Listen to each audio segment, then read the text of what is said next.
Inicia la grabación. Ahora sí. Muy buenas tardes, buenos días todavía. Buenos días, muchachos, con todo. Les saluda el profesor Francisco Mendoza. Vamos a iniciar ya oficialmente la clase del día de hoy del curso de Historia del Perú. Como ya les he dicho la semana anterior, durante varias semanas ya vamos a terminar trabajando el tema del Tahuantinsuyo. Así que comencemos abordando, por lo tanto, lo que nos corresponde el día de hoy. La clase anterior habíamos hablado del origen mitológico e histórico de los incas. Haciendo un pequeño remember ya del tema, recuerden ustedes lo siguiente. Recuerda que existen dos mitos importantes ya sobre el origen de los incas. Uno habla, el de los hermanos Sayar, de 8 hermanos salidos del Cerro Tamputoco, ya con una diversa población que los viene teniendo como seguidores. Y recuerden que estos hermanos, sobre todo los varones, van desapareciendo de manera progresiva. Uno lo van a terminar literalmente encerrando por la fuerza que venía teniendo. Otro se va a terminar convirtiendo en un ídolo, ya, o en una huaca, en un apu, al terminar saltando sobre otra imagen sagrada y como suerte de castigo va a terminar siendo convertido en piedra. Otro de los hermanos Ayarauca le va a terminar saliendo alas y subir precisamente hasta el cielo para tener contacto con el dios Inti, ya, con el dios Inti, y solamente se quedó Ayarmanco con su hermana y esposa directa, que era Mama Ogio, y con sus otras hermanas también como esposas. Recuerda, yo te decía al final de la clase, con respecto a este mito, que la peculiaridad es que no están hablando realmente de hermanos, sino están hablando de líderes de diferentes pueblos migrantes que van a terminar llegándose al Cusco, y recuerda que no van a terminar siendo recibidos de buena manera. Va a haber un enfrentamiento para que los incas puedan ingresar al territorio del Cusco, y el hecho que te mencionen en qué se convirtieron cada uno de estos hermanos también es especial, porque te decía que el primero Ayarcachi va a terminar siendo enterrado en un cerro, ya que él va a terminar entrando a las entrañas de la tierra y se va a relacionar con el Ucupacha, con el mundo de abajo, que aquel que se terminó convirtiendo en ídolo de piedra se va a terminar convirtiendo en el contacto en la divinidad en la tierra o en el Caipacha, y aquel que le salió ala y se fue hacia el cielo se va a terminar relacionando con los dioses celestiales del Anampacha, de tal manera que tenemos a un líder terrestre humano como es Ayarmanco y a otros líderes que relacionan a los incas con los diferentes elementos de la naturaleza. Recuerda que los hermanos Manco Cápac y Mama Ogio, de acuerdo al mito, nacen de la Titicaca, ¿ya? Recuerden que ellos están migrando hacia el norte para fundar un imperio, como su padre el dios Sol le dijo que van a fundar, donde la vara de oro se hunda. Llegaron a un Cusco habitado por pueblos bárbaros, ¿ya? Por pueblos que venían teniendo desconocimientos de logros y desarrollos culturales, de tal manera que Manco Cápac le enseña a los hombres a cultivar el maíz, y Mama Ogio le enseña a las mujeres el tejer, ya, la habilidad del tejido. Y recuerden que gracias a esa civilización que ellos llevan, se van a terminar convirtiendo en los líderes naturales de la región del Cusco, y desde allí van a terminar formando el imperio que nosotros ya conocemos. Les decía que estos mitos vienen teniendo en común el hecho de que estos líderes de los incas no son de procedencia cusqueña, sino que terminan siendo pueblos migrantes foráneos. Segundo, que el Cusco está habitado, aunque en algún caso lo ponen como pueblos avanzados y en otro como pueblos salvajes atrasados, pero además de eso también te explican de que el Inca se casa con su hermana, de que hay una práctica de endogamia, de casarse entre los miembros de la familia real de los Yupanqui para mantener y concentrar el poder en su entorno. ¿Ya? No te olvides tú de esta particularidad. ¿Qué más hay que tomar en cuenta cuando hablamos de los incas? Otro elemento que termina siendo esencial, te decía la clase anterior, es que los incas van a tener una procedencia histórica real ligada al pueblo de los tiahuanaquenses, de acuerdo a 4 elementos que había mencionado. Uno, de acuerdo al mito de los hermanos Manco Cápac Mama Ogio, se hace referencia a la Titicaca, donde era el entorno natural del desarrollo de Tiahuanaco, además del uso común de los queros o vasos ceremoniales de boca ancha. Eh, Además de eso, recuerda la distribución de la ciudad capital. Los tiahuanacos tenían Taypicala y los incas el Cusco, con una zona baja ligada a los templos religiosos y una zona alta ligada a la zona de poder de los militares. Y además de eso, tienes el caso del idioma. Recuerda que los incas difunden y popularizan el idioma del runa simi, o la lengua humana, o el quechua, mientras que los incas, los líderes, tenían el idioma puquina, o el idioma de los señores, el Capaximi, de origen altiplánico. De tal manera de que eso hace referencia, insisto, a la posible, muy probable presencia de los Tiahuanaco en el Cusco, que dio origen a los incas del territorio. Que como ya iremos viendo en las próximas clases, los incas van a terminar siendo al principio un pueblo más de los tantos que habitan la región, y que luego van a tener que unirse ante la amenaza de invasión de un pueblo externo como son los chancas, y luego van a tener que expandirse en el periodo imperial. Ahora, esta semana, como estamos mencionando, vamos a tener o vamos a observar dos puntos. Vamos a observar las características generales del Tahuantinsuyo, ubicación geográfica, periodo histórico, fronteras, límites y demás. Y vamos a ver luego acerca de la organización social, quiénes eran los componentes de la sociedad incaica y qué función venían teniendo. Y eso poco a poco lo vamos a ir viendo en clase. Entonces, comencemos la clase hablando precisamente de esto, de sus generalidades. ¿Cómo llamar a este pueblo? Bueno, en realidad hay diferentes interpretaciones. Aunque desde muy pequeño seguramente nosotros hemos escuchado hablar del imperio de los incas, o también hemos hablado de lo que yo le estoy poniendo como título el Tahuantinsuyo. Tahuantinsuyo significa Tawa, que significa cuatro. Tahuanti viene de Inti, Tawa Inti, ¿ya? Inti significa sol y suyo significa regiones. Que se suele terminar mencionando como las cuatro regiones del sol, ¿ya? Las cuatro regiones del sol, tomando en cuenta que el dios sol o el dios Inti es el dios principal de este pueblo. Ahora, el Tahuantinsuyo es la forma en la que la historiadora María Rostorowski, peruana ella, de familia polaca, terminaba considerando que era más correcto denominar al periodo de dominio de los incas, y no hablar del término imperio. ¿Por qué? Porque ella mencionaba que el concepto imperio termina siendo un concepto muy occidental. El problema es que sea un concepto occidental, ¿ya? Que sea un concepto más ligado a los pueblos de África, Asia, Europa, del viejo mundo, es que cuando nosotros hablamos del término imperio, automáticamente aparecen en nuestras cabezas pueblos que vienen enfrentando violentamente a través de guerras y sometiendo duramente a otros pueblos producto de conflictos, esclavizaciones y demás. Y la señora María Rostorowski dice, bueno, los incas tienen un ejército, los incas se expanden, pero no hay un gran sometimiento violento. Lo que ellos van a terminar estableciendo es una suerte de gran confederación, una suerte de gran alianza entre los diferentes pueblos de la región andina, ¿ya? Encabezado por ellos, respetando las características culturales, religiosas, idiomáticas y costumbres que cada uno de estos pueblos tiene, ¿ya? Respetando a los nobles locales que van a seguir siendo considerados como gobernantes de su territorio siempre y cuando reconozcan la mayor autoridad de los incas, ¿ya? Entonces, vuelvo a repetir, más que un gobierno centralizado, militarizado y violento, vamos a encontrar una suerte de gran alianza encabezada por parte de los incas durante ese periodo. El periodo de los incas, como ya lo veremos en su momento, pasa por etapas, y te lo dije hace un rato. La primera se llama periodo Curacal, donde los incas terminan siendo uno de los tantos pueblos de la región del Cusco. La segunda es la época de la Confederación Cusqueña, en la que los diversos pueblos del Cusco se unen bajo el liderazgo inca para poder enfrentar la invasión de los chancas. La tercera, tras vencer a los chancas, el periodo de expansión imperial, y ese vendría a ser el Tahuantinsuyo. Y habría que tomar en cuenta que no sabemos exactamente cuándo comenzó, pero se piensa que entre 1435 y 1440 sería la fecha en la que Pachacútec inicia la expansión imperial. Entonces, una de las cosas que siempre se menciona es que los incas terminan siendo un imperio relativamente joven, es decir, no es un imperio consolidado, no ha tenido una gran cantidad de tiempo de existencia para poder haber dominado por completo los diferentes territorios que bajo su mando estaban. Y por eso es que ante esta debilidad, sobre todo los pueblos recientemente anexados, como los pueblos del norte, van a terminar al final no solo rebelándose en varias oportunidades, sino uniéndose a los españoles para derrotar a los incas, ¿ya? No te olvides tú. Otro dato a tomar en cuenta, ¿ya? ¿En qué periodo, ya, de desarrollo vamos a terminar encontrando a los incas?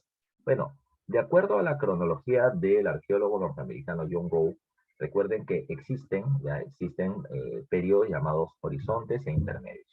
Recuerda que horizonte se le llama a aquella época en donde el estilo de cerámica de un pueblo se difunde a muchas regiones a la vez en la misma etapa.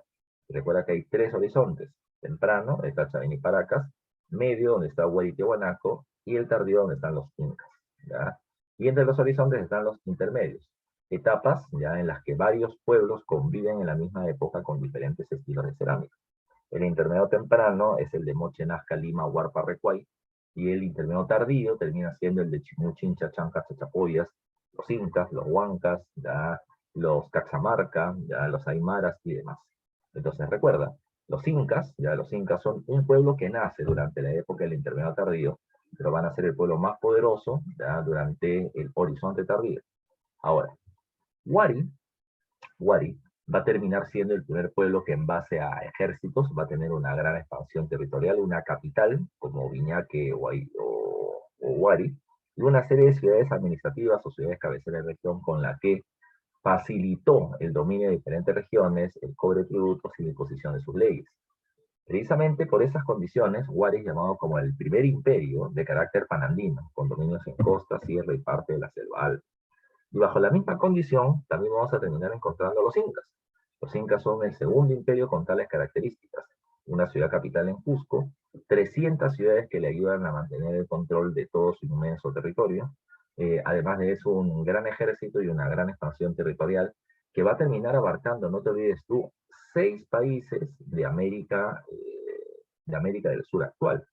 Si tú ves el mapa de Sudamérica como está en esta parte, recuerda que el imperio de los incas abarca la zona occidental de América del Sur y que va a terminar avanzando transversalmente por donde se encuentra la cordillera de los Andes, que va a ser su principal espacio. ¿Qué países abarca? Bueno, acá faltó poner en el mapa, pero recuerda, afuera de los límites de Ecuador está Colombia, y van a terminar llegando hasta Colombia por el norte, Ecuador, Perú, como lo logras ver, también el territorio de Bolivia, de Argentina y de Chile. Ya van a ser 6 países de América del Sur que van a terminar siendo parte del imperio de los incas. Como lo puedes ver en el mapa también, ninguno de los 6 países fue controlado en su totalidad por parte de los incas. ¿Ya? Es otro dato a tomar en cuenta. Ahora, otra cuestión más. ¿Qué territorios abarcan los incas? Yo te acabo de decir, al ser un imperio panandino, tiene dominios en costa, en sierra, en la selva alta, en la montaña o rupa-rupa, pero donde no tiene dominio termina siendo en la zona de la selva baja, ¿ya? En la selva plana, ¿ya? Profesor, ¿y por qué no? ¿Ya? Bueno, vamos a ponerlo primero a pensar en términos económicos. ¿Qué busca un imperio cuando se expande? Bueno, lo primero que va a terminar buscando son tierras cultivables, ¿ya? Cultivables. Tierras cultivables no es lo mismo que tierra fértil, ¿ya? No es lo mismo que tierra fértil. Profesor, ¿qué cosa es una tierra fértil? Bueno, es un terreno que está cerca a un río y que por lo tanto viene teniendo agua, minerales y nutrientes naturales que van a terminar permitiendo que sea cultivable, ¿ya? Pero hay lugares donde no hay un río, pero a pesar de que no hay un río, yo le puedo aplicar alguna tecnología agrícola y puedo terminar cultivando en ese territorio. Entonces, repito, los incas lo que están buscando, ¿ya? Es decir, si encuentran tierras fértiles, bacán, ¿ya? Pero si no, yo puedo aplicarle alguna tecnología para poder cultivar en ella. Y eso es lo que buscan, terrenos cultivables, ¿ya? Terrenos cultivables. Y lo segundo, ¿de qué me sirve un terreno cultivable si no tengo quien lo cultive? Lo que los incas están buscando, además de terrenos cultivables, es mano de obra de la población local, de la población a la que vencen, para que trabajen para ellos, para que cultiven en su favor. Y esos son los puntos principales. Ahora, recuerda tú que los pueblos de la costa, la sierra y hasta la selva alta son pueblos sedentarios, son ayllus, ¿ya? Son ayllus que no se van a terminar moviendo del lugar donde viven. Entonces, cuando los incas llegan hacia ese territorio, primer dato, no te olvides, los incas no llegan y te hacen la guerra. No, no, no, no, no. Lo que hacen los incas o sus representantes, ya termina siendo llegar con un ejército y plantear: nosotros somos los representantes del Inca, y el Inca es el hijo del dios Inti y el dios Sol. Venimos a tomar el control de este territorio. Y por lo tanto le pedimos a usted, señor gobernante de la región, ya, de que nos ayude a gobernar esta región. Nosotros reconocemos su autoridad y le vamos a terminar dando como reconocimiento alimentos de las diferentes regiones que forman nuestro imperio. Vestidos finos hechos por parte de sirvientas especiales que son las arias. Les vamos a terminar dando además a Aglias como mujeres extras para que usted pueda terminar demostrando el poder que tiene ante su población. Y le vamos a terminar dando festividades en las que usted puede participar o el Inca se la va a terminar ofreciendo como muestra del poder que usted tiene y que le reconocemos. A cambio, solamente terminamos pidiendo algo, de que la gente que vive en tu territorio, cuando nosotros lo requiramos, trabaje para nosotros, ya sea en cultivar las tierras del Inca, en hacer un camino, en construir un palacio o un templo, como nosotros definamos. Toma en cuenta, el líder de esa provincia se va a dar cuenta de algo. Mi población son de 3.000 personas, entre mujeres, hombres, ancianos, niños, y jóvenes y adultos. Pero recuerda que el ejército de los incas es de 10.000 hombres, todos hombres de guerra, entonces por lo tanto enfrentarlos sería medio absurdo. Era mejor aceptar por las buenas antes que terminar perdiendo todo por las malas. Ahora, en ese sentido, ya en ese sentido me dicen, profe, pues eso pasó con Chachapoyas, pero se negó, creo, ¿no? Claro, ya con Chachapoyas acepta y luego se va a terminar rebelando, ¿ya? Pero Chachapoyas está en la selva alta. Ahora vamos a hablar de este caso. Si lo que vienen buscando los incas, insisto, terminan siendo tierras cultivables y mano de obra de la población, el problema estaba en la selva baja, en la Omagua, ya en la selva amazónica. ¿Cuál es el problema de este territorio? El problema es que hay una abundante vegetación, ¿ya? Pero el suelo no es muy cultivable. Y te explico por qué, porque aguanta. Pues hay mucha vegetación, como no va a ser muy cultivable el suelo. Lo que pasa es que ponte a pensar, en la selva, tú vas a terminar encontrando árboles que tienen 30 metros de alto, porque los hay. Imagínate un árbol de 30 metros de alto. Lo que quiero que te imagines es de qué tamaño serán las raíces de un árbol de 30 metros. ¿Ya? Recuerda, si un árbol termina siendo de este tamaño, sus raíces no van a ser de este tamaño. Sus raíces van a terminar siendo muy profundas y muy extendidas en las laderas. Entonces, si yo quiero cultivar en ese territorio, ¿qué es lo primero que tendría que hacer? Tendría que cortar el árbol, ¿ya? Y además de cortar el árbol, recuerda que las raíces aún van a estar ahí. Entonces, para que esas raíces no perjudiquen mi cultivo, lo que yo tengo que hacer es quemar el suelo. Y el ecosistema de la selva es tan frágil que si yo termino quemando el suelo, esa tierra no me va a dar muchos cultivos. A lo mucho me terminará dando 6 cosechas de alimentos más.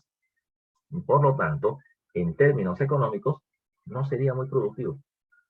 ¿Ya? No sería muy productivo. ¿Por qué no sería muy productivo? Porque yo me voy a terminar quedando con terrenos que no van a terminar dando la fertilidad que yo necesito, ¿ya? ¿Por qué? No solamente porque va a ser demasiado trabajoso cultivar esas tierras, sino porque hay otro problema más. Los pueblos de la selva son seminómadas. ¿Qué significa? Ellos cada 3 a 6 meses con el cambio de las estaciones se van a terminar moviendo de un lugar a otro de la selva donde los recursos son medianamente abundantes. Y se dedican a cazar, a recolectar, a pescar, a hacer pequeños cultivos, pero no terminan siendo pueblos sedentarios, ¿ya? Los pueblos sedentarios, repito, yo los someto hoy día y mañana no se van, porque esa es su tierra. Aquí están sus padres, sus abuelos, sus ancestros, aquí están las tumbas de sus ancestros, aquí está su lago sagrado. En la selva los pueblos se mueven de manera constante. Yo les pego hoy día, los someto hoy día, 3 meses después se van. A ver, encuentren en la selva. Muy difícil. Por eso es que los incas no terminaron tomando el control de la selva. Y eso, viéndolo desde un punto de vista económico, hay que tomar en cuenta otra cosa. Recuerda que la población andina, y en la época prehispánica mucho más todavía, la población termina teniendo un enorme respeto ya por la Pachamama, por la Madre Tierra, por la naturaleza en general. Por ejemplo, hasta la actualidad hay muchos pueblos tradicionales que cuando van a cultivar la tierra, ¿qué es lo que hacen primero? Hacen una ceremonia, ¿ya? Hacen un chayado, hacen una chaya. ¿Qué es lo que van a hacer? Ellos van a abrir un hueco en la tierra, van a terminar quemando hojitas de coca, van a echar chichita de jora, van a terminar haciendo algunas ofrendas, van a terminar pidiéndole a la tierra, por favor, que les dé una buena cosecha. No es que ellos vengan y terminen destruyendo todo y cultivando. No tienen ese tipo de pensamiento. Entonces, deforestar el suelo para poder cultivar, para que encima me dé pocas cosechas, no me es rentable y además, y sobre todo, no es algo que está relacionado a las tradiciones culturales de esta población. Por lo tanto, la zona de la selva baja es un territorio no controlado, ya no controlado. ¿Conocen a los pueblos? Por supuesto. ¿Tienen contacto comercial con ellos? Por supuesto, pero lo que no hacen es tener el control o el dominio de este entorno geográfico porque, repito, no es rentable y no quieren destruir la Pachamama. No te olvides esto. Otra cuestión, ya otra cuestión. ¿Hasta dónde llegan los incas? ¿Ya? ¿Hasta dónde llegan los incas? Bueno, recuerda que los límites, y eso es lo que estoy poniendo en este cuadro, los límites del imperio incaico van a terminar llegando por el norte hasta el río Ancasmayo en la zona de Colombia, hasta la provincia del Pueblo de los Pastos, ya en la zona de Colombia. Por la zona sur, ya el límite va a terminar siendo el río Maule, al sur de Valparaíso, en la zona de Chile, ya. Por la zona oriental, el límite natural termina siendo la selva amazónica, territorio que no conquistan, insisto, porque las tierras no terminan siendo tan fértiles como ellos quisieran y no quieren hacer una destrucción de la Pachamama. Y cuarto, en la zona occidental, el Océano Pacífico termina siendo su otro límite. Aunque hay que tomar en cuenta que el hecho que sea el mar un límite natural no significa de que no hayan terminado teniendo contacto con él. El Capañán, que en un momento hablaremos, que son los caminos del Inca, incluyen puertos. O sea, hay una ruta naval ya para poder desplazarse, para el intercambio de productos o movilización de recursos y de población. También habría que tomar en cuenta que un Inca Tupayupanqui se le llama el Inca navegante y tal vez con él se haya terminado sometiendo al pueblo de la isla de Galápagos en Ecuador y tal vez hasta la isla de Polinesia en la zona de Oceanía. Entonces, el mar como tal no termina siendo un límite por completo, pero es un lugar con el cual los incas tuvieron contacto. ¿Ok? Otro dato más, las regiones. Te dije hace un instante que el Tahuantinsuyo termina siendo la unión de las 4 regiones del Sol. El Inca Pachacútec, que en su momento hablaremos de él, es el personaje que establece que desde el Cusco se va a terminar estableciendo una delimitación de territorios y que van a ser 4 las grandes regiones que van a formar el imperio. Con el número 1 de color morado en la zona noroccidental en relación al Cusco, terminamos encontrando el llamado Chincha y Suyo. Aquí está con el número 1 y aquí está el número 1, el Chincha y Suyo. El Chincha y Suyo termina siendo la región de mayor cantidad de población del imperio. Además, es el territorio con las tierras más fértiles y además es el territorio con el mar con una mayor cantidad de biodiversidad o biomasa para el desarrollo de la pesca y otras actividades más. Ya no te olvides tú, sobre todo por el caso peruano, ya que en el Perú viene teniéndose la corriente marítima de Humboldt, la corriente marítima peruana, que nos da una gran biodiversidad. En el número 2 encontramos un suyo así de color melón o medio rosado. Encontramos el suyo llamado como el antisuyo. Y el antisuyo termina caracterizándose por ser la región de la selva alta o la montaña. ¿Ya? La montaña, la zona oriental de la cordillera de los Andes, que como les he dicho va a ser la base principal del territorio de los incas. Con el número 3 encontramos al suyo más grande, ¿ya? Y el suyo de mayores dimensiones, el de mayor extensión territorial, termina siendo el Coya suyo o el Collao suyo. Precisamente entre Puno y la zona del este de Chile y el territorio de Bolivia, encontramos la meseta del Collao, y ahí sale el Collao suyo. El Coya suyo o Collao suyo termina siendo el suyo más extenso, más grande, y es la región altiplánica donde se puede desarrollar con mayor facilidad la ganadería de camélidos andinos. ¿Ya?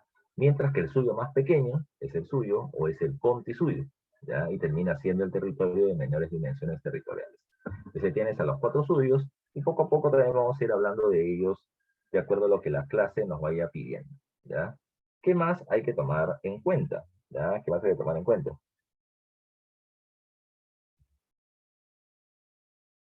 ¿Ya? ¿Qué más hay que tomar en cuenta dentro de este proceso?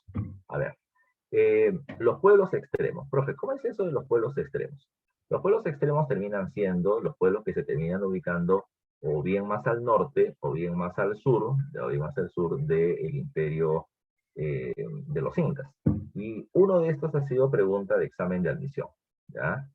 Profe, ¿a qué te refieres? Mira tú. Toma en cuenta,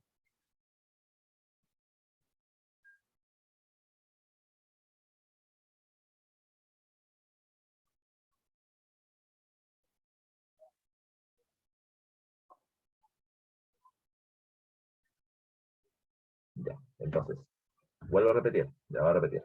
Bajo esa lógica hay que tomar en consideración que Cuando hablamos de los pueblos extremos, estamos hablando de los pueblos que se ubican más al norte, más al sur. Al norte está el pueblo de los Pastos, ubicado en la región de Colombia. Hay una anécdota particular con ellos. Quien termina conquistando ese pueblo termina siendo el Inca Huayna Cápac, que es el Inca con el que se logra la máxima expansión del imperio.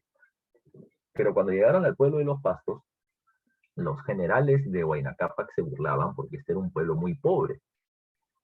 Así que le transmitieron esa información a Huayna Cápac y le dijeron, ¿sabes qué? Estos pueblos son muy pobres y no tienen con qué pagar los tributos. Y Huayna Cápac le dijo, pues algo deben tener para que nos paguen. Y en son de burla, los generales dijeron, lo único que tienen de sobre estos pueblos son piojos. Ja, ja, ja, se mataron de la risa. Y Huayna Cápac dijo, pues bien, que nos paguen tributos con piojos, ¿ya? Mensualmente nos tienen que terminar entregando 20 piojos cada uno de los pobladores. Y los generales le dijeron, pero ¿cómo? ¿Y qué vamos a hacer con los piojos? ¿Ya acaso lo vamos a vender? Y la respuesta de Buenacapa fue no. Lo que vamos a hacer es acostumbrar a este pueblo, ¿ya?, a terminar trabajando para pagarnos tributos. Primero serán los piojos y luego será su fuerza laboral. Así que es una forma de terminar consiguiendo el control de este territorio. Al sur, la frontera límite más al sur está en el río Maule. Y precisamente por encima de esta línea vamos a terminar encontrando a tres pueblos ubicados al sur del imperio. Los Llaguitas, los Huarpes y los Cuyos. Pueblos que se encuentran entre la zona de Argentina y Chile, ¿ya? Y este ha sido pregunta de examen de admisión. ¿Cuáles fueron los pueblos ubicados más al extremo sur del imperio incaico? La respuesta era Llaguitas, Huarpes y Cuyos. Ya no te olvides tú. Otro dato más. Para que un pueblo se llame imperio debe tener ejército, gran expansión, ya he dicho, 6 países de América Latina actual, una capital, y esa capital va a ser el Cusco, ¿ya? Y cuarto, debe tener ciudades administrativas. Y los incas van a tener 300 ciudades administrativas o yactas, que no todas fueron suyas, muchas son de la época de los Huari, de la época del Intermedio Tardío, y varias otras construidas por parte de los incas para lograr tener el control de muchas provincias bajo su mando. Hay que tomar en cuenta que la capital y las ciudades administrativas van a estar unidas por una inmensa red vial llamada con el nombre de Capañán. Este Capañán terminaba siendo en realidad dos grandes líneas, ya dos grandes líneas transversales, que terminaban pasando por la zona de la costa, ya, por parte de toda la zona de la costa del Tahuantinsuyo. Vamos a poner algo así, ya, una línea por la costa, y otra línea terminaba pasando por la zona de la sierra, ya, la otra línea terminaba pasando por la zona de la sierra. Y tomen en consideración, ya, que eran algo así como la carretera panamericana, una por la costa y otra por la sierra corriendo de manera paralela, y entre ellas había una gran cantidad de caminos que terminaban intersectando todas estas regiones. La pregunta es, profe, ¿para qué servir el Capañán? Bueno, el Capañán sirve y es bastante útil. ¿Por qué? Porque sirve para poder movilizar militares hacia una provincia que está en rebelión, ¿ya? O termina sirviendo para poder llevar los tributos de una provincia hacia la capital, o terminar llevando funcionarios del gobierno para asegurar el dominio de un territorio, etcétera, etcétera, etcétera.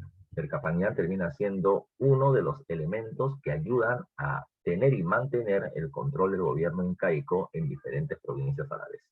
Ahora, toma en cuenta ya un ejemplo. Vamos a suponer que en la zona de Quito, Ecuador, Tumebamba, como se llamaba en la época, había una rebelión. Entonces, para poder reforzar ese territorio, los incas desde el Cusco terminaban llevando tropas en apoyo. Las tropas van a tener que ir caminando desde el Cusco hasta Quito. Toma en cuenta que eso no lo van a hacer pues en 2 horas, eso lo van a terminar haciendo en 2 semanas de caminata, por lo menos. Y recuerda que la gente no va a terminar caminando 24 horas al día durante 2 semanas, eso nadie lo va a poder hacer. Entonces, ¿qué es lo que se hacía? Bueno, lo que se hacía es que en el Capañán, o el camino que agilizaba ya el traslado de poblaciones, en el camino habían lugares donde la gente, antes del anochecer, llegaban, dormían, pasaban la noche, descansaban, comían y al día siguiente seguían caminando. Esos lugares en el Capañán se llamaban tambos, ya, tambos, así como las tiendas actuales que hay en varias partes, seguramente del distrito donde vives. Recuerda que en la época incaica también existían y se llamaban tambos. Los tambos, ya, los tambos no eran almacenes. Su función principal era servir de hospedaje. Era un hostal de la época. Ya la gente llegaba, dormía, se despertaba, comía, guardaba raciones de alimentos y antes del amanecer comenzaba a caminar. Y siguiendo por el Capañán, a 12 horas de camino tenían que encontrar otro tambo, donde hacer lo mismo. Ellos comenzaban su caminata al amanecer, terminaban al anochecer, dormían y al siguiente día seguían caminando. Ese es el tambo. Es una zona para pernoctar, es una zona de descanso y seguir en el camino del Capañán. Lo otro es que en esos tambos habían unos personajes especiales cuyo nombre terminan siendo los chasquis. Varios de ustedes deben saber que es un chasqui. ¿Alguien sabe qué es un chasqui? A ver, te quiero leer en el chat. ¿Alguien recuerda qué cosa es un chasqui en la época incaica?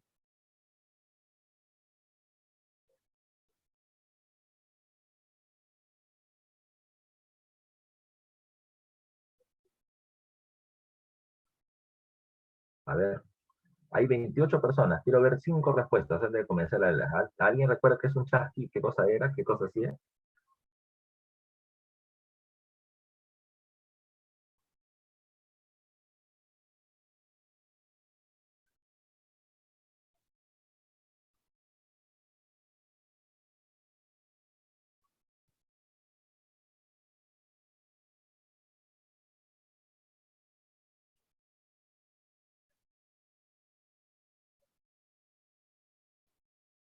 A ver, hay 3 respuestas. Yo quiero 5. Faltan 2 más.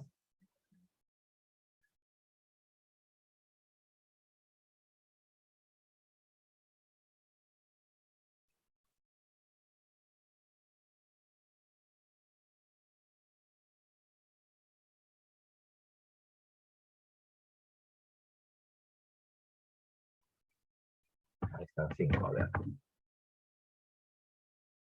Claro, son los mensajeros, ¿no? Ya son los mensajeros. Entonces, recuerda tú que los mensajeros, ya, recuerda tú que los mensajeros iban a avanzar de un lugar a otro, ya iban a avanzar en postas, pero recuerda que estos mensajeros, ya, recuerda que estos mensajeros tenían que ir de tambo en tambo. Los tambos terminaban siendo su pits, eran su parada, ya. Entonces ellos ahí descansaban para poder dejar la información al chasqui que estaba ahí y que ese chasqui siga avanzando.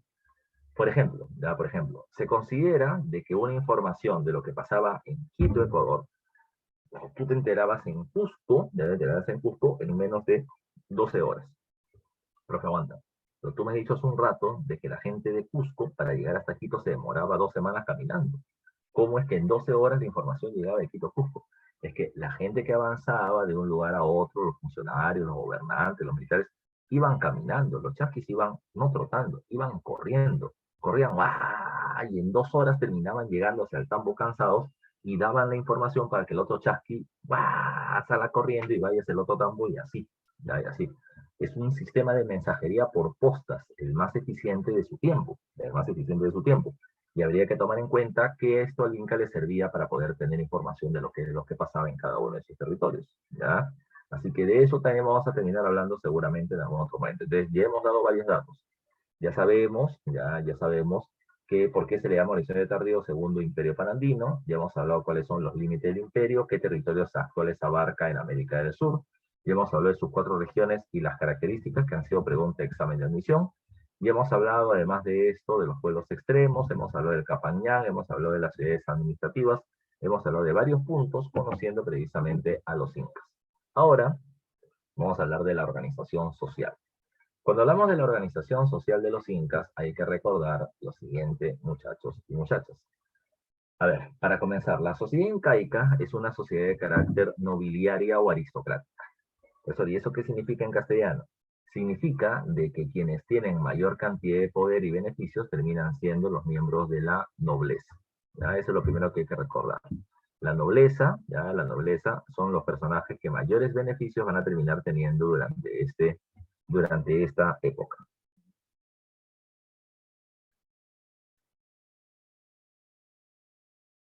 ¿Ya? Ahora, ¿qué más hay que tomar en cuenta? ¿Ya? ¿Qué más hay que tomar en cuenta? Cuando hablamos de la organización social, también hay que tomar en cuenta de que es una sociedad de carácter jerárquica. Eso significa de que existen personas en las partes altas de la sociedad que son los que tienen una mayor cantidad de poder y beneficios, y personas en las partes bajas que van a terminar estando en condición de sometidas o subordinadas.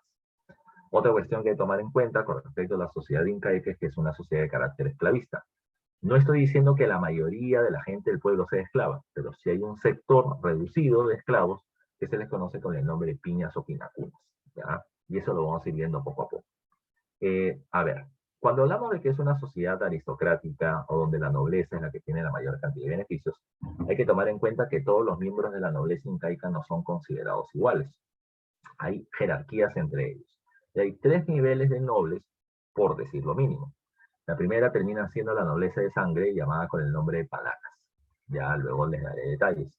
La segunda se le conoce con el nombre de nobleza de privilegio, y la tercera se le llama nobleza provincial o albeneris. Ya también les iré dando detalles en un momento.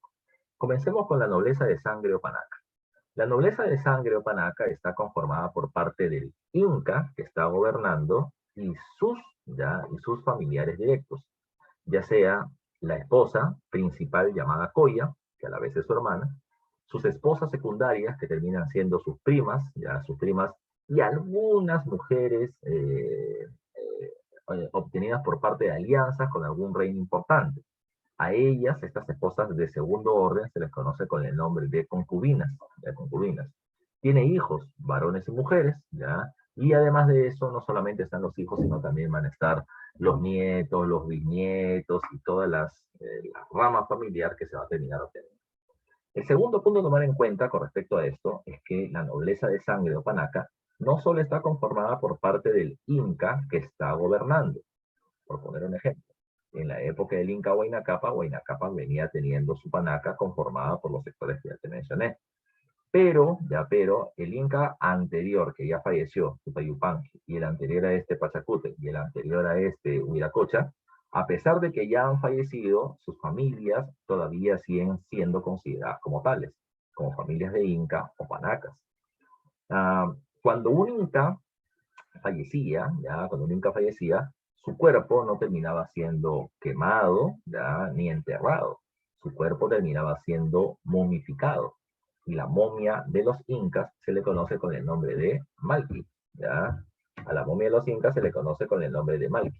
Y hay que tomar en consideración, muchachos y muchachas, ya muchachos y muchachas, que precisamente cada una de estas familias reales o panacas guardaban la momia, le cambiaban de vestidos, mantenían precisamente intacta la momia y cada cierto tiempo la terminaban sacando en procesión.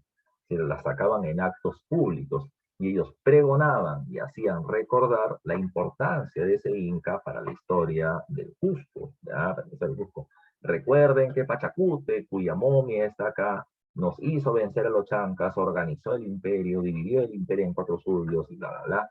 La gente decía, sí, verdad, gracias a él tenemos tal y tal logro. ¿Por qué? Porque de la importancia del Inca es que se va a terminar teniendo la importancia de la panaca. Para ellos era fundamental mantener y hacer recordar la imagen del Inca, porque de eso dependía su poder. Profe, una preguntita. ¿Todas las panacas eran iguales? Definitivamente no. Las panacas de los incas con mayor poder van a ser las panacas más influyentes y poderosas. Eso incluía 3 personajes, ¿ya? De menor a mayor nivel. La panaca de Huayna Capac, ¿ya? Y luego tenemos a la panaca de Tupayupanqui y la de mayor poder, la panaca de Pachacute. Entre la de élite y la de Tupayupanqui son las familias más poderosas. Ahora, hay que tomar en cuenta lo siguiente también. Hay que tomar en cuenta que las panacas van a terminar teniendo, como les estoy poniendo en el tercer check, los mayores cargos de gobierno. Ya, de ahí de las panacas es donde van a terminar saliendo los funcionarios de mayor influencia política, Ahora, una preguntita, profe, ¿ya? Una preguntita. ¿Cómo se formaba la panaca? Mira tú, ya te dije hace un rato quiénes la conforman. Está el Inca y su mujer principal, que es su hermana, la Coya. Creo que esto te dije la vez pasada.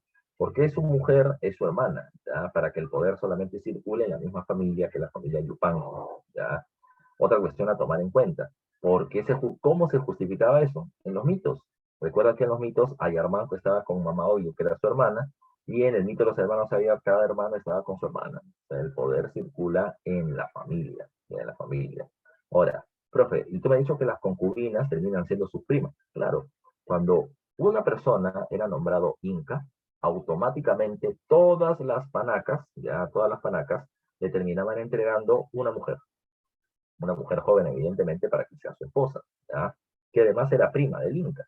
¿Y por qué se la daban? Ya se la daban para que este personaje eh, la tenga ella como una de sus esposas, tenga hijos y posiblemente uno de esos hijos con la concubina pueda terminar siendo el próximo Inca y mi familia beneficiada. Entonces, había una suerte de negociaciones, acuerdos y disputas por el poder político que eran tremendas en la época de los incas también. lo que va a implicar competencias, enfrentamientos y hasta asesinatos de los propios incas por dicho poder. Entonces, una preguntita, aguanta. ¿Me estás diciendo tú que la Coya, la reina, la esposa principal del Inca, sabía que el Inca tenía otras mujeres? ¿Ya? No eran las amantes que las tenía escondidas, no. Todas las mujeres vivían juntitas, ¿ya? Todas eran hermanitas. La pregunta es, profe, ¿y por qué no se terminaban peleando? Bueno, lo que pasa es que la Coya sabe que ella es la esposa principal, ¿ya? Ella es la reina. En las ceremonias públicas ella va como la esposa del Inca, las otras mujeres no. Las otras mujeres, repito, son parte de las alianzas que el Inca ha terminado haciendo, ya, durante ese periodo. Ahora, el Inca tiene hijos varones. A los hijos varones se le llama pihuichuis, ¿ya? Y el Inca tiene hijas mujeres, ¿ya? Que son ñustas cuando son solteras y payas cuando terminan siendo casadas, ¿ya? Ahora, ¿quién, ¿quién va a terminar siendo el próximo heredero al trono cuando el Inca se muere? Bueno, el heredero al trono va a terminar siendo uno de los diferentes pihuichuis, de los diferentes pihuichuis, de los hijos varones. Teóricamente se menciona que los hijos varones van a terminar pasando a una escuela llamada Yachayhuasi, o Casa del Saber, y que ahí el príncipe, o que ahí el profesor llamado Amauta,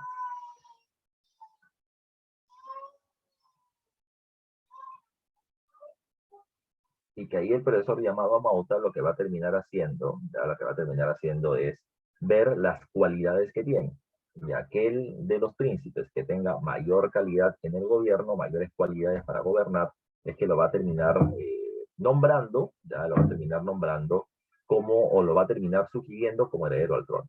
¿A qué me refiero? Vamos a suponer lo siguiente, vamos a trabajar un poco con ustedes ahorita. A ver, Leonel de la Roca, ¿ya? Ahí está. ¿Estás presente, Alejo? ¿Sí? No te escuché. Apaga, prendí tu micro, pero no te escuché. Ya, perfecto. Supongamos que Leonel termina siendo uno de los pihuichules, uno de los hijos del Inca, ¿ya? ¿Ya? Y él va a terminar siendo llevado al Yacaiguasi para terminar siendo educado, para ver qué cualidades tiene. Y su compañero es un excelente jefe militar, ¿ya? Él le termina dando tropas, ¿ya? Y va a terminar peleando contra cualquier pueblo y lo va a terminar sometiendo. Es un gran estratega para poder dirigir en el campo de batalla y te va a terminar asegurando tu victoria. Pero es un buen jefe militar. Pero lo pones como jefe religioso a dirigir el culto a los dioses y la gente se vuelve atea, ¿ya? La gente deja de creer en los dioses. Lo terminas poniendo como administrador de recursos económicos del gobierno y el imperio se va a la quiebra, se va a la bancarrota. Es un gran jefe militar, pero no es un buen administrador y menos un buen líder religioso. En cambio, Joseph García, Joseph, ¿me estás escuchando, no? Joseph García, se supone que está acá en clase. A ver, alza tu manito para saber que estás con vida, para saber que me estás escuchando. Ahí está. Joseph, por ejemplo, ya termina siendo, yo lo veo y lo termino perfilando como un gran líder religioso. ¿Ya? Él termina hablando diferentes idiomas, él conoce los diferentes mitos de los dioses, logra precisamente convencer con discursos, con mucho sentimiento a la gente de que estos dioses nos están ayudando. Pero repito, lo llevas a una batalla militar él como jefe y perdemos la guerra y el imperio termina siendo invadido. ¿Ya? Entonces, cada uno de ellos tiene diferentes cualidades, pero por ejemplo, vamos a ponerlo a quién, ya vamos a ponerlo aquí. Vamos a poner a su compañero Pablo Zavala, ya. Pablo, ¿me estás escuchando? Ya. Pablo Zavala, por ejemplo, va a terminar siendo visto por el Amauta, por el profe, a ver, este pata es un buen jefe militar, no tan bueno como su compañero anterior, ya, pero es un buen jefe militar. Conoce del tema religioso, sabe convencer a la gente por religión y conoce mitos. No es tan bueno como Joseph, pero conoce el tema, ¿ya? Es un buen administrador, no va a terminar siendo el Kipukamayoga, el administrador de todos los territorios del imperio, pero termina siendo bueno en esto. Así que como tiene varias capacidades o actitudes, el Amauta dice, esa es la persona adecuada para que termine siendo el próximo Inca. Precisamente a la persona que se le designa como próximo Inca, como heredero al trono, tiene un nombre, se le conoce con el nombre de Auqui, ¿ya? Se le conoce con el nombre de Auqui. Entonces, desde el momento, y escucha bien esto, desde el momento que una persona es designada como Auqui, ¿ya? Desde el momento que una persona es designada como Auqui, automáticamente su compañero Pablo deja de pertenecer a la panaca del Inca, ¿ya? Deja de pertenecer a la panaca de su padre. Y él, aún sin ser Inca, comienza a formar su panaca. ya tiene a su hermana como esposa, ya tiene a sus primas como esposas secundarias o concubinas, y comienza a tener hijos con todas, ¿ya? Varones y mujeres. ¿Eso por qué? Porque sus hijos no son solamente sus hijos van a ser sus próximas personas cercanas de confianza para cuando él llegue al gobierno, ¿ya? Por eso le decía que las panacas son los que ocupan los mayores cargos de gobierno, porque sus familiares directos y más sus hijos son los que van a terminar ayudando a gobernar. Ya sabes, Pablo, ya vas a comenzar a tener muchos hijos para terminar dirigiendo tu imperio, ¿ya? Ahorita tú estás autopracticando nada más, pero llegará el momento en que tenga muchos hijos. Ahora, ¿qué más hay que tomar en consideración con respecto al caso? ¿Ya? ¿Qué más hay que tomar en consideración con respecto al caso? Eso, tú me acabas de decir hace un ratito, te he escuchado a detalle, de que esto que me está diciendo es teóricamente. Teóricamente, el hijo con mayores capacidades debería gobernar. Y lo digo así, ¿por qué? Porque es un caso especial. Pachacútec pone a su hijo con mayores capacidades en el trono, Tupayupanqui, como heredero. Pero Tupayupanqui ya se entercó de que su hijo mayor, de que su hijo con la coya, con la reina, termine siendo el heredero del trono. Y las otras concubinas no estuvieron de acuerdo, las otras panacas no estuvieron de acuerdo. ¿Por qué no hay una competencia real para ver quién es el más adecuado? Y producto de eso, una de las concubinas lo terminó matando. Concubina tóxica, ya lo terminó matando. ¿Por qué? Porque, repito, se sentían en desventaja frente a la coya, porque ya se había definido el próximo rey. Y lo que estaba haciendo Tupayupanqui era violar una serie de acuerdos tradicionales, ya por así decirlo. Así que no todo terminaba siendo tan feliz ya dentro de este proceso. No te olvides tú, ya no te olvides tú.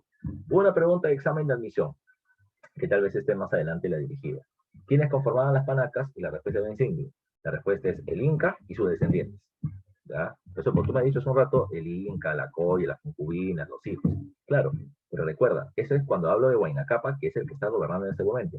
Pero ¿y qué pasa con la panaca de Manco Cápac? Pues Manco Cápac ya murió hace 200 años, ¿ya? Entonces, sus hijos ya no están. Ahí están quiénes? Sus nietos, sus bisnietos, sus tataranietos, tanto varones como mujeres, todos son parte de la panaca, ¿ya? Más adelante vamos a hablar de la cuestión de lo masculino y lo femenino. Siguiente caso. El primer nivel de la panaca o de la nobleza es la nobleza de sangre de las familias de los incas gobernantes o de los que ya fallecieron. Pero el segundo nivel termina estando ligado a pueblos, ya pueblos, que han terminado realizando un acto fundamental, muy importante, ya muy importante en la historia de los incas. Y por eso van a terminar siendo elevados a grado de noble, ya en esa condición, en ese segundo nivel. En ese sentido, habría que poner ejemplos, aunque todavía no los vemos en clase. Te dije hace un rato que el territorio cusqueño estaba conformado por varios pueblos que se tuvieron que unir bajo el liderazgo inca para vencer a los chancas que amenazaban con invadir al Cusco. Cuando la amenaza ya de la invasión de los chancas fue muchísimo mayor, ya muchísimo mayor, ¿qué sucedió? Ya, ¿qué sucedió? El inca Huiracocha, junto con la nobleza del Cusco, no solo la nobleza incaica, la nobleza del Cusco, se retiran, ya, porque los chancas dijeron o amenazaron que iban a venir con todas sus tropas y acabarían con quien se oponga a su dominio.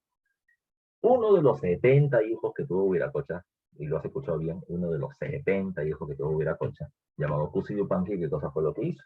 Bueno, Cusi Yupanqui terminó organizándose, y de ahí terminó primero pidiéndole a su papá, papá, noble del Cusco, vengan, organicemos una defensa, le podemos vencer a los chancas. Los nobles se rieron de él y no le hicieron caso. Pero lo que hay que tomar en cuenta, ya lo que hay que tomar en cuenta es que otros sí le van a hacer caso.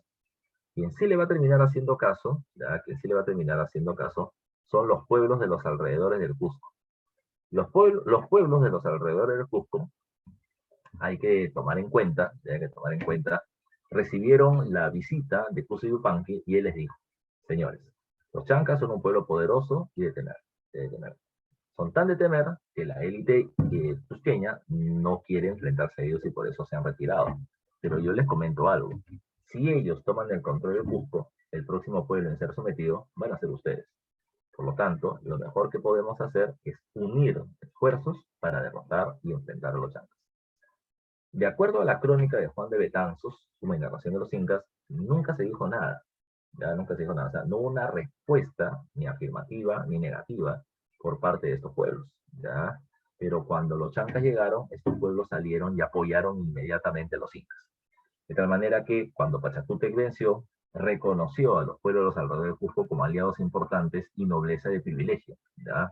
Noble de segundo orden, repito, por esta acción importante que habían realizado a favor de ellos, ¿ya? Profesor, ¿alguna forma de diferenciar a la panaca de la nobleza de privilegios? Sí, una forma.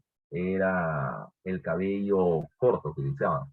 Los incas no utilizaban cabellos largos. Las panacas terminaban utilizando cabello rapado o muy cortito. Y además de eso, en las orejas terminaban utilizando extensiones. Se terminaban haciendo perforaciones en el lóbulo, en la oreja, y se venían poniendo medallas de oro que representaban al indio, ¿ya?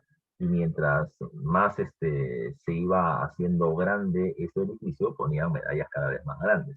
Por eso es que a la nobleza incaica de las panacas se le suele llamar también con el nombre de orejones, ¿ya? Precisamente por estos lóbulos grandazos que venían teniendo. En el caso de la nobleza provincial, ¿qué encontramos?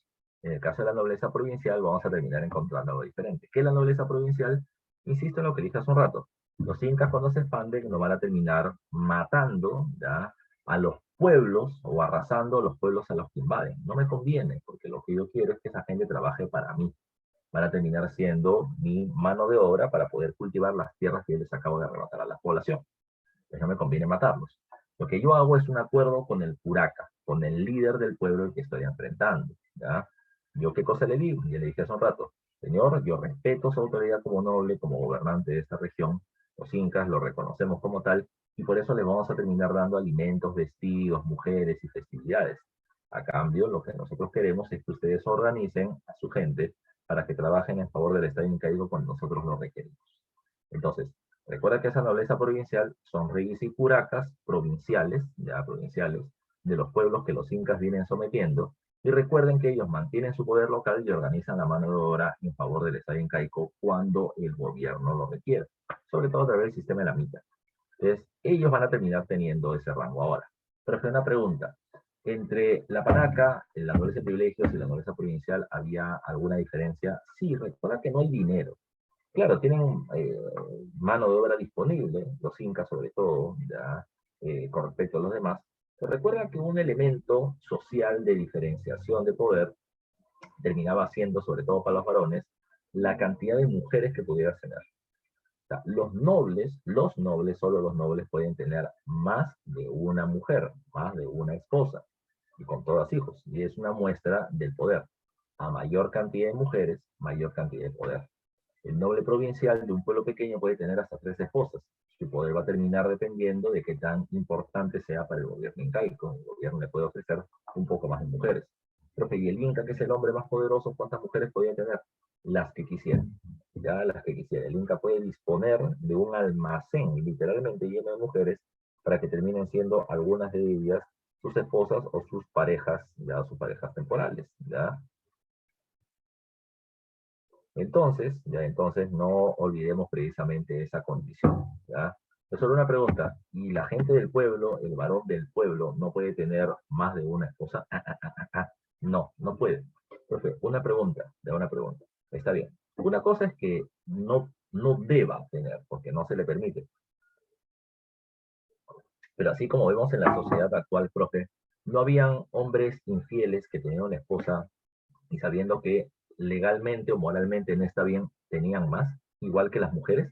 Y la respuesta es, claro que lo hay. La infidelidad no es una cuestión del mundo moderno, es una cuestión que siempre ha sucedido. Pero, ¿qué cosa es lo que pasaba? ¿Ya? ¿Qué cosa es lo que pasaba? Te explico. En el caso de los incas, habían ciertas peculiaridades.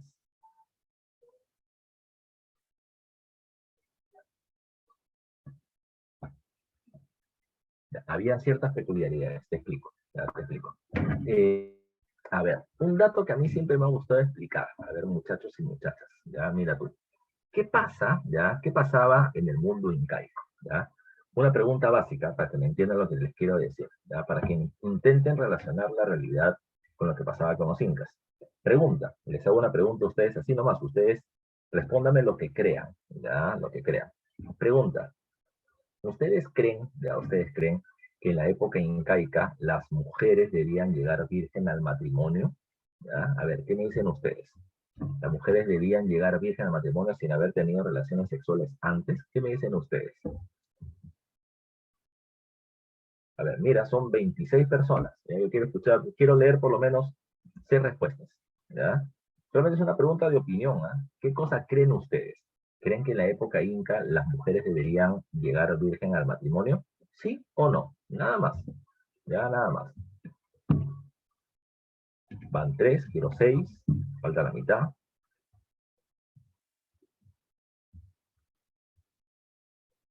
Uy, se quedaron en 3. Quiero 6 respuestas. ¿No? Si no, comienzo a preguntar uno por uno. Y ahí sí nos ponemos complicados. Van 4, van 5, falta una. Falta una respuesta.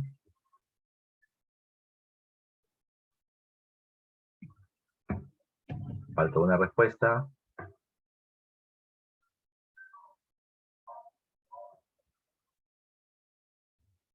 Falta una respuesta. Uy, entonces voy a comenzar a preguntar yo si no quiero responder. ¿Quién me ha dado respuesta? Me ha dado Larico, Castro, Urbino, De la Cruz y Carrión. A ver, entonces le vamos a terminar preguntando a... Le vamos a terminar preguntando a... Rondón. Rondón, ¿cuál es tu respuesta? Ponla en el chat. No, no puedo repetir la pregunta porque ya le he hecho varias veces. Si me estás preguntando ya de nuevo si puedo repetir la pregunta es porque no estás tomando atención, estás en cualquier otra cosa. Rondón.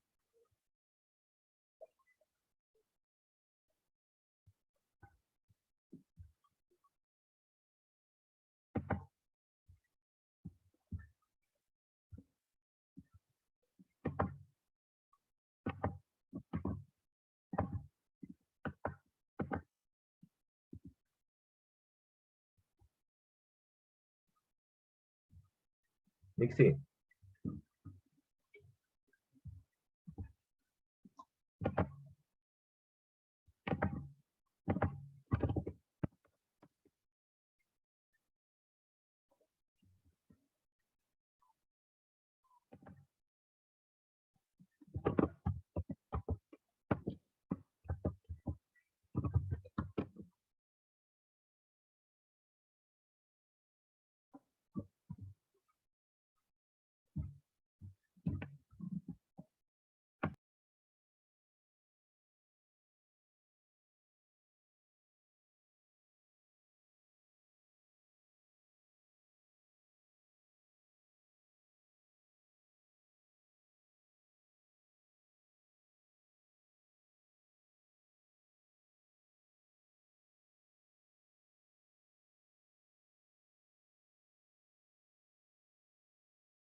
Sí, sí, estaba silenciado a propósito.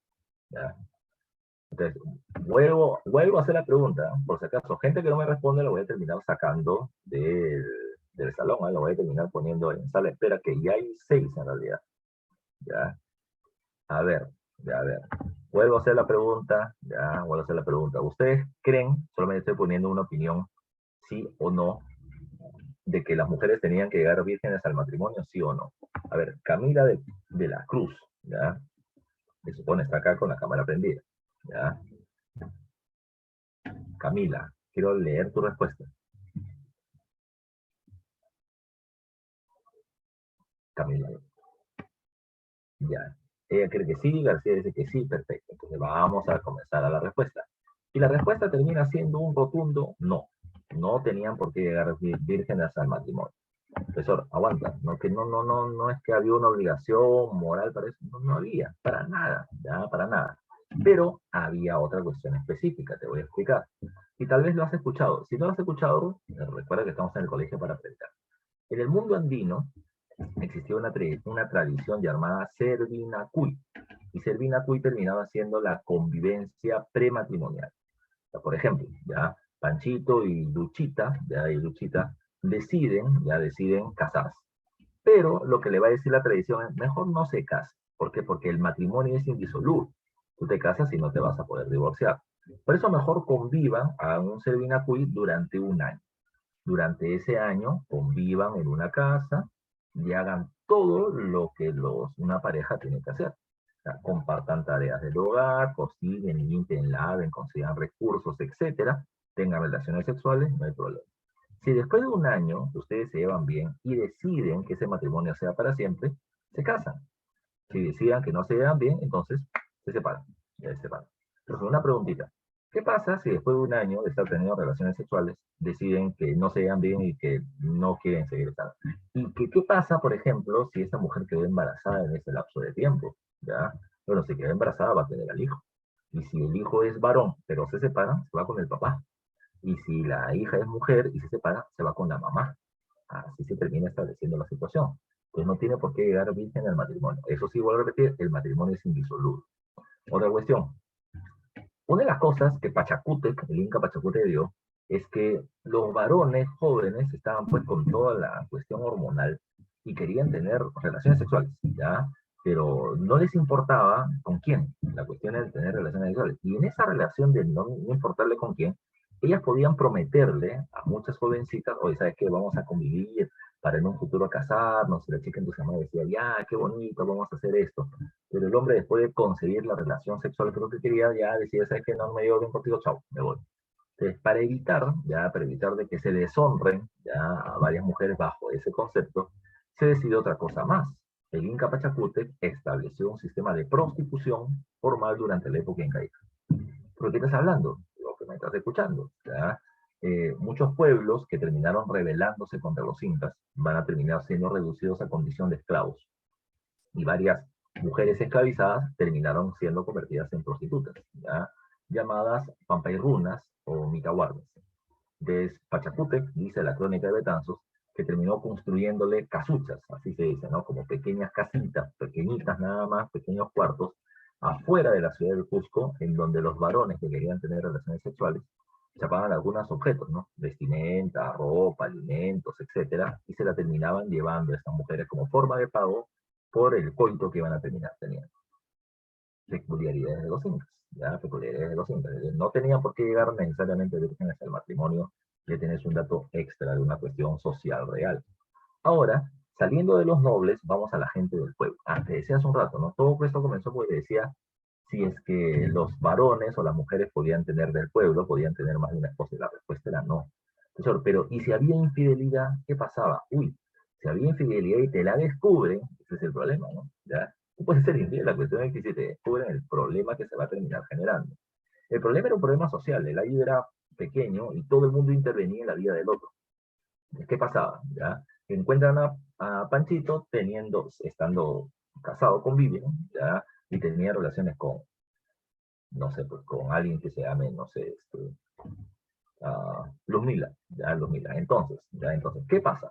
Si a mí me encuentran en el IU cometiendo ese acto, entonces lo que sucedía es que tanto a mí como a Luzmila nos terminaban desnudando y nos hacían caminar por todas las calles del IU, desnudos, para que nos vean que nosotros hemos sido infieles. Y se nos daba un castigo. ¿Cuál era el castigo? El castigo era que a los dos nos cortaban el pelo y nos dejaban rapados, peladitos, ¿ya? Entonces tú sabías de que un hombre y una mujer que estaban sin cabello alguno es porque habían cometido el acto de infidelidad y los iban a terminar castigando. Entonces, en ese sentido, ¿qué cosa es lo que pasaba? ¿Ya? Si tú terminabas siendo infiel, y ya te han terminado castigando, entonces, si volvías a cometer el mismo acto, profesor, ¿qué te hacían? Bueno, si volvías a cometer el mismo acto, la situación era simple. A la segunda ya no te cortaban el pelo. A la segunda te mataban por lapidación. Profe, ¿qué cosa es eso? La lapidación era bien simple. Era como una suerte de batallón de fusilamiento. Se ponían al frente y la gente agarraba piedras y te las tiraba. ¿Ya? Y te las tiraban. Pero no te la tiraban para que te duela, te la tiraban hasta que te mueras. Esa es la muerte por lapidación. Y esto es algo que terminaba sucediendo en el territorio incaico, entre la población Hatun Runa, que no podía tener más de una esposa. No te olvides tú. ¿Quiénes son los Hatun Runas? Mira, en términos quechuas, en términos del runacini, la palabra runa significa hombre, humano, ya no hombre varón, sino humano, ya humano. Entonces, Hatun Runa termina siendo el hombre de la casa o el hombre del pueblo, el hombre del pueblo, que son la gente común, ya la gente común. Los Hatun Runas ya son la inmensa mayoría de la población, ya ellos viven en Ayllus, son personas libres, no son esclavos, pero recuerda que ellos están en los Ayllus que ahora han sido sometidos por los incas, por lo tanto, ellos van a tener que hacer lo que el inca les pide a través de sus curacas. Por lo tanto, ellos van a tener que pagar tributos al Inca, pero no se entienda pagar tributo como pagar dinero, sino que uno paga tributo al Estado mediante el trabajo, porque no hay dinero, se paga mediante trabajo. Y recuerda que el trabajo del pueblo en favor del Estado se le va a conocer con el nombre de mita, el cual hablaremos a detalle en la próxima clase que tenemos que ver de la organización económica de los incas. Ahora, ¿qué tipos de mita y qué tareas terminaban haciendo estos Hatun? Recuerda, el Hatun tiene algunas ventajas. La primera ventaja, repito, es que él es miembro del AIDU. Él es miembro del AIDU. Y los AIDU son sedentarios. Y la principal ventaja que tiene el Hatun es que por más que él esté sometido, no lo van a sacar del AIDU. Él siempre va a vivir ahí. Ahí donde están sus padres, ahí donde están sus hijos, ahí donde están sus amigos, ahí donde está su cerro sagrado, su lago sagrado y sus ancestros que han sido enterrados. O sea, él de ese espacio no se va a mover. Lo pueden terminar sacando, ¿ya? Durante algún tiempo para que cumpla una función específica, pero luego él va a mantener sus relaciones con él ahí y luego va a regresar a seguir viviendo ahí. Los Hatun Runas van a terminar haciendo diferentes tareas, como dice acá. Ellos van a cultivar las tierras del Inca o las tierras del Estado. Ellos se van a encargar de la construcción de un camino, de un puente colgante, de un palacio, o lo que sea, ¿ya? De un templo, de lo que el Estado termine definiendo y que los curacas les hagan o los obliguen a trabajar. Dentro de su mita también está, por así decirlo, la mita militar. Ellos van a terminar, cada pueblo, cada IU tiene la obligación de terminar enviando un batallón en favor del Estado incaico. Del Estado incaico. Y tomen en cuenta que cada uno de estos batallones tiene un jefe militar llamado Sinchi, ¿ya? Y está conformado por parte de los miembros de la IU que se designan. Pelean durante algún tiempo a favor de los incas y luego cuando acaba su servicio militar terminan regresando a la isla para vivir ahí y laborar ahí. También dentro de esas funciones está, por ejemplo, la función de chasqui, como te dije hace un rato, que era el mensajero de un lugar a otro, y están las águilas. Las águilas ya son un caso especial. Las águilas son las llamadas vírgenes del sol, de manera general, y las águilas terminaban siendo diferentes rangos sociales. Habían águilas que provenían de las panacas y habían águilas que provenían de los Hatun. Las águilas que provienen del pueblo ya van a terminar realizando varias labores en favor del Estado. Trabajo como mita. Ellas, por ejemplo, van a hacer los tejidos finos, ya los tejidos finos llamados con el nombre cumbis, que van a hacer un trabajo en favor del Inca, y el Inca repartía estos vestidos finos entre la nobleza de diferentes provincias. Ellas también se encargan de preparar la comida y terminar repartiendo los alimentos en caso de varias festividades. Y varias de estas mujeres, sobre todo las de la élite, o una mujer muy, muy bella, ya de origen Hatun terminaba siendo entregada como mujer extra a un miembro de la nobleza, o mejor aún, como mujer extra o como una mujer sacrificada en favor de los dioses. Eso, aguanta, ¿y eso cómo es? Eso pasaba. Yo no sé si ustedes han escuchado alguna vez de la momia Juanita o la dama de Ampato. Si no has escuchado, vamos a terminar poniendo una imagen para que la veas, ¿ya? Yo supongo que sí, ¿ya? Sí, a ver, vamos a ver si la podemos terminar compartiendo por acá. Ya, esta es la momia Juanita. A ver, vamos a compartirla en la pantalla.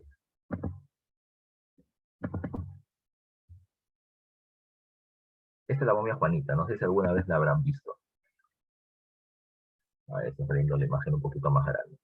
La momia Juanita termina siendo la momia de una mujer bastante joven, creo que acá se ve un poquito mejor, de una mujer bastante joven que venía teniendo entre 13 y 15 años en el momento que la sacrificaron, porque literalmente esa mujer la mata.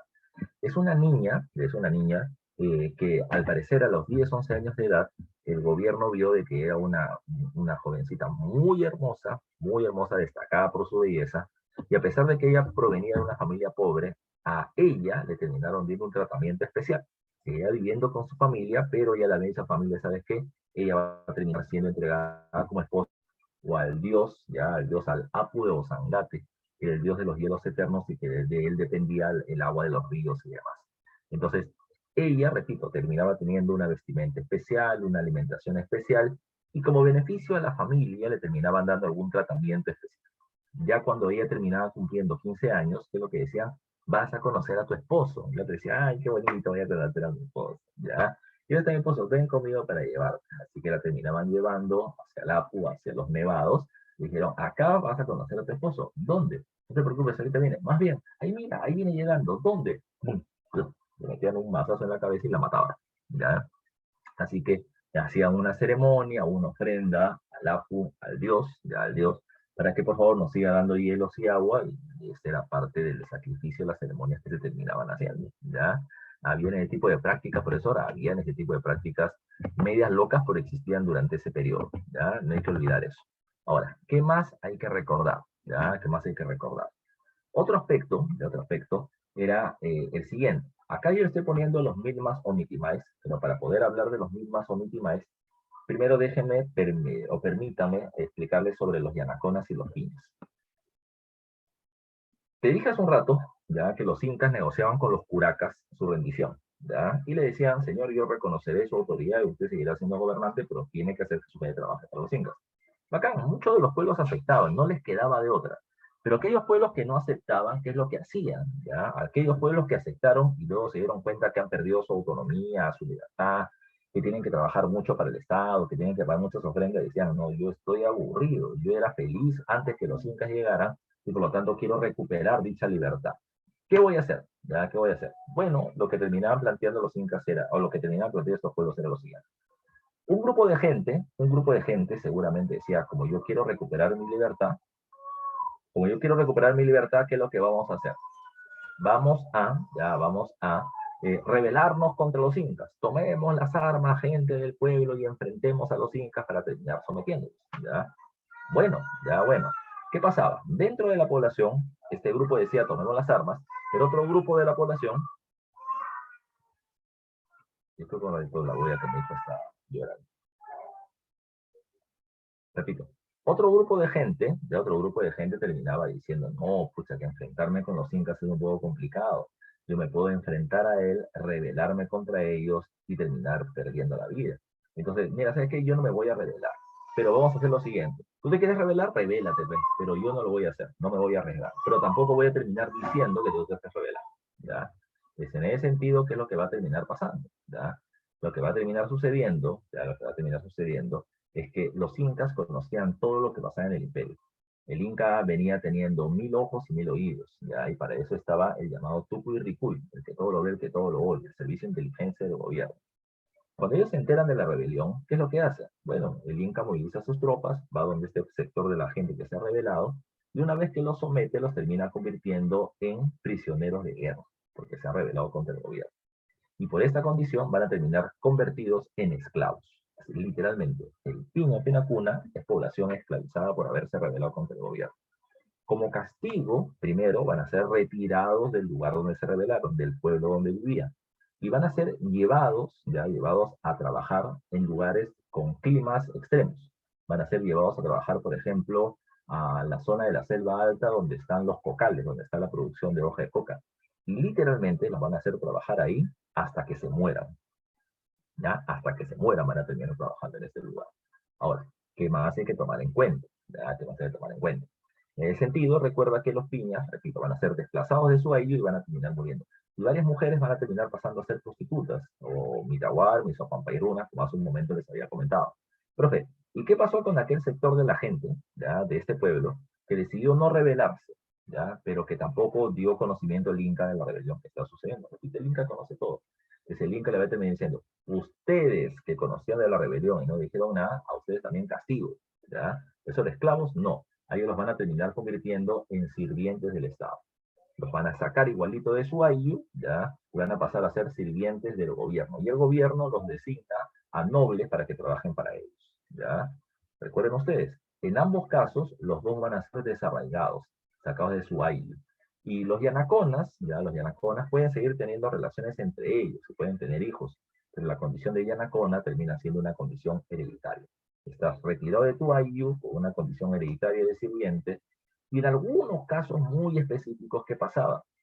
Algunos de estos sirvientes de los miembros de la nobleza que han mostrado mucha lealtad podrían ser convertidos en curacas, ¿ya? En líderes de pueblos. ¿Por qué? Porque los incas decían, a ver, este pueblo se me ha terminado rebelando, este curaca terminó encabezando la rebelión, lo sacamos. ¿A quién ponemos? Bueno, mi sirviente. Mi sirviente ha terminado siendo leal a mi familia por mucho tiempo, tú pasas a ser curaca. Los curacas o los yanaconas que se convierten en curacas van a pasar a ser llamados con el nombre de yanayacus, ¿ya? Y ahí está precisamente en la diapositiva. ¿Qué más hay que tomar en cuenta? ¿Ya? ¿Qué más hay que tomar en cuenta? Otro aspecto que termina siendo importante, ya, de la mita o de las Hatun es el caso de los Mi'kmaq o Mitimaes. El caso de los Mi'kmaq o Mitimaes ya es un caso especial. ¿Por qué? Porque, insisto, en este pueblo donde los piñas, los esclavos y los sirvientes han sido retirados, ese territorio se quedó vacío. Y ese territorio vacío tiene que ser ocupado por parte de alguien. Y ese alguien que ocupa o que coloniza un territorio vacío son los Mi'kmaq o Mitimaes. Los Mi'kmaq son los que se encargan de terminar colonizando las nuevas fronteras que se han establecido. Los mismos son los que se encargan de colonizar el territorio, ya el territorio donde la gente se ha rebelado y ha terminado siendo retirada de su territorio o de su espacio. Ellos no solamente van a llegar, ocupar y cultivar, ¿ya? Sino que ellos van a llegar, ocupar, cultivar y difundir entre los pueblos aledaños la importancia de los incas y lo importante que es terminar siendo sus aliados por la tecnología que nos trae, por la defensa que nos ofrecen y un montón de cosas más. Pues todo esto, ya todo esto termina siendo parte de este sistema. Ahí les estoy poniendo un dato específico. También, la mayoría de los Mi'kmaq o Mitimaes son gente de pueblos que ya reconocen la importancia de los incas y que son aliados a ellos. Dos casos muy excepcionales fue el caso de los chancas, a quienes se les va a convertir en Mitimaes o colonizadores en otros lugares alejados por castigo. Lo que pasa es que los chancas fueron una amenaza por los incas para mucho tiempo. Entonces lo que se hizo fue matar a muchos de los chancas y a los que no se les terminó dispersando, ya, para que se vayan a otros lugares, para que colonicen otros lugares, para que vayan a vivir otros espacios y para que no sean una amenaza, para que no se reúnan contra los incas. Por eso que los chancas son un caso especial en este proceso. Bueno, eso es lo que teníamos que ver el día de hoy, muchachos. Antes de terminar la clase, vamos a terminar dando las respuestas de las preguntas dirigidas. Y vamos a ver qué cosa nos dice la pregunta número 1. La pregunta 1 me dice, del análisis de la siguiente figura, podemos señalar que en tiempo de los incas se practicó. Mira, acá ves un poblador común y corriente que representa al ayllu, acá ves al líder del pueblo llamado curaca, y acá ves al inca, que es la máxima autoridad. Acá se ve de que el ayllu, o el poblador del ayllu, el Hatun Runa, está llevando productos y va a terminar entregando estos recursos al curaca. Producto de su trabajo, él le va a terminar dando estos recursos al curaca. El curaca va a terminar llevando este producto del trabajo ante el inca, y el inca va a terminar repartiendo los recursos al curaca y este recurso a la población. Entonces, ¿eso cómo es? ¿Cómo es? Bueno, ese es el principio de redistribución, ¿ya? O sea, digamos, el pueblito A que produce, no sé, calabaza, ya, calabaza en la costa norte, ya, o zapallito loche, vamos a poner un ejemplo así, ¿qué es lo que hace? Ya, termina dándole parte de su producción al inca a través del curaca. ¿Y el curaca qué es lo que hará? Bueno, el curaca recibe esta ofrenda y le va a terminar dando a cambio otras cosas. No te voy a dar zapallo loche porque tú produces, ¿no? Te voy a terminar dando maíz de grano gigante o mote, te voy a terminar dando hoja de coca, te voy a dar aquí charatita, productos de otros lugares, ¿ya? Esa es redistribución, ¿ya? Y eso se hace porque el curaca le está dejando, ¿ya? Producto del trabajo que hace, beneficios al Estado incaico. Entonces, ¿qué cosa se puede interpretar? Dice acá, los principios morales de la Masúa, Mayuya, Maqueya, ¿ya? No seas ladrón, no seas ocioso, no seas mentiroso, no. ¿Ya? La forma de trabajo de la Mita, de la India y de la Minca, no. El sistema de reciprocidad con intermediación del curaca, o la dualidad y la tripartición. La C es mejor, ¿ya? Recuerda que yo le doy al Inca estos beneficios porque el Inca me da a mí algunas cosas. Por ejemplo, el Inca me ha terminado dando parte de los alimentos, el Inca me está dando protección, él me termina ayudando a través de, de ser intermediario con su padre, el Inti, para que no me termine pasando nada. De producto de ese beneficio que me da, yo le termino dando recursos y trabajo hacia él. ¿Ya? Entonces la mejor clave es la C. La pregunta número 2 me dice, la sociedad incaica presentó como característica ser una sociedad clasista, sí. Despótica también. ¿Qué es el despotismo? De que la familia del Inca o la familia de los gobernantes son los que tienen los mayores beneficios. ¿Ya? Eso es correcto. ¿Ya? Recuerda que las panacas van a tener los mayores cargos de gobierno. Ser una sociedad esclavista clásica. Profesor, ¿qué es esclavismo clásico? Bueno, eso ya lo deben haber visto en HU el año pasado, pero tal vez no lo recuerdas. El esclavismo masificado, por ejemplo, es lo que practican los espartanos. Los espartanos terminan siendo los dueños de las tierras y de la mano de obra de los esclavos. ¿Ya? El esclavismo clásico ya es cuando yo tengo mi tierra en propiedad privada y mi esclavo que trabaja para mí. ¿Ya? Eso no existe mucho en la época incaica. ¿Ya? Es un esclavismo masificado antes que un esclavismo clásico. Por ejemplo, el Estado va a capturar a los rebeldes y los lleva a trabajar en la producción de hoja de coca en favor del Estado. Y a los yanaconas, a los rebeldes pasivos, a los que no dijeron nada, recuerda que se les va a terminar capturando y se convierten en sirvientes del Estado y este lo termina entregando a la nobleza. Es esclavismo masificado, más no clásico. Que la primera es verdadera y la segunda es falsa. Y la tres, ¿qué me dice? Es una sociedad colectivista y agrarista, y la respuesta es que eso sí termina siendo correcto. ¿Por qué? Es colectivista dentro del AIU, entre los miembros del AIU se terminan ayudando entre todos, y la principal actividad económica es la agricultura. Pero recuerda que en relación al Estado hay una relación de dominio y sometimiento a él. Pregunta 3. El cuadro que presentamos a continuación contiene el sistema de organización social aplicado durante el Imperio Inca, el cual estuvo basado en la agrupación de la población en nobleza y pueblo. Relaciona el grupo social con las características que le corresponden. A ver, dice acá. Base social y principal fuerza de trabajo. Bueno, la base social, la mayoría de la población, y principal mano de obra sale de los japonrunas. Entonces la 2 va con la alternativa A. Dice, élites incorporadas al imperio. O sea, era una élite local, pero ahora es parte de la élite del gobierno. Estos son los curacas y los reyes, y esa es la nobleza provincial. Entonces la 1 va con la B. Y la tercera, los sellos aliados al Cusco, son la nobleza de privilegio. Entonces, ¿cuál es la correcta? 1B, 2 avión, 3 casa. La clave termina siendo la de avión.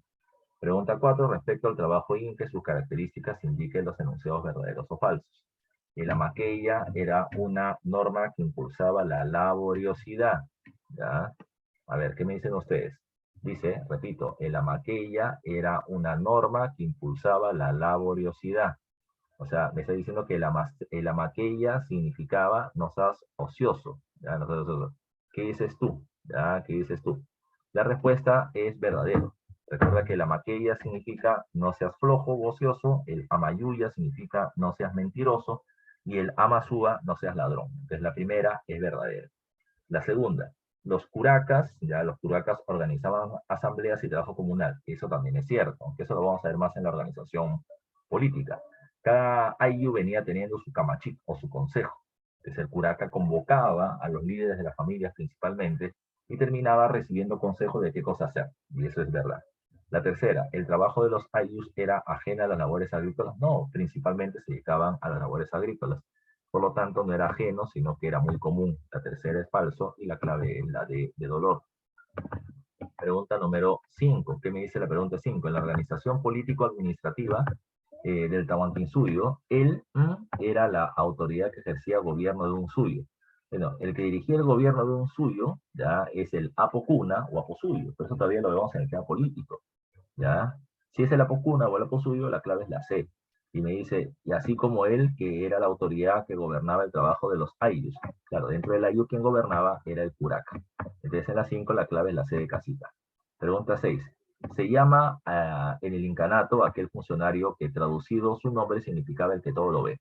El que todo lo ve, el que todo lo oye, los ojos del Inca, es el Tucuy Ricuy, ya el Servicio de Inteligencia del Estado. Te hablé un poquito de ellos, pero luego lo vamos a ver a detalle. Eran sirvientes exclusivos, obligados a dejar las tierras de sus ayllus para el servicio del Estado.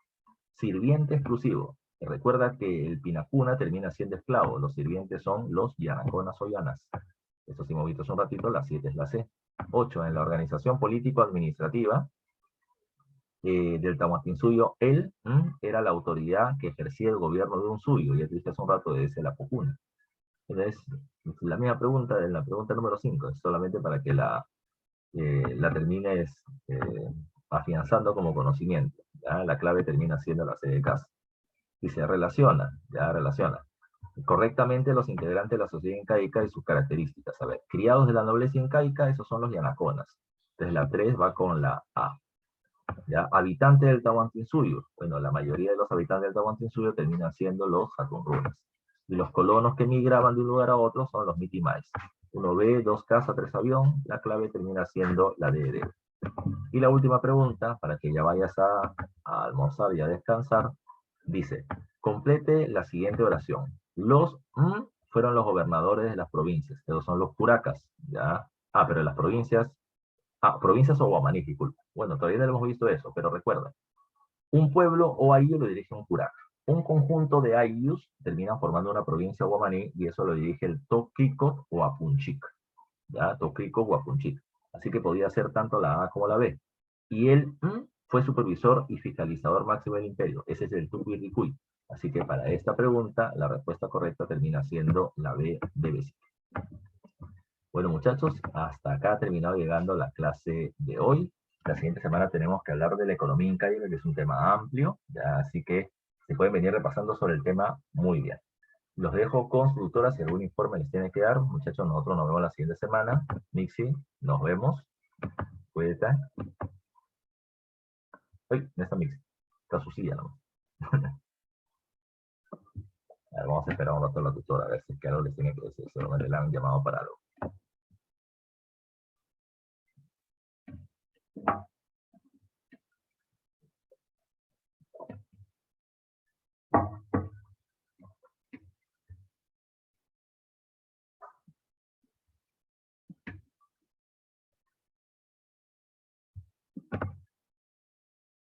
Sí, bueno, está.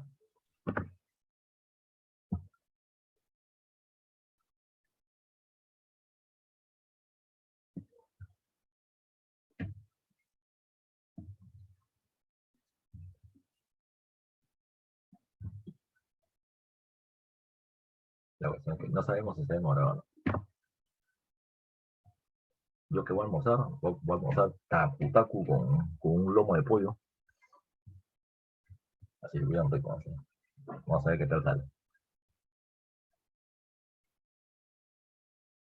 Ah, bueno, ante la ausencia de la tutora, bueno muchachos, ya pueden terminar retirándose entonces. Ya, la tutora seguramente ha tenido que, la han llamado para algo seguramente, así que ya pueden terminar retirando. A menos que la tutora les haya dicho que se quede. Si a ustedes les dijo que la tutora que se queden, se quedan un rato entonces. Si no, ya pueden terminar retirándose, no se preocupen. Nos vemos la siguiente semana, muchachos, estudien, cuídense por favor, tomen atención a todas sus clases. Chao, chao, cuídense.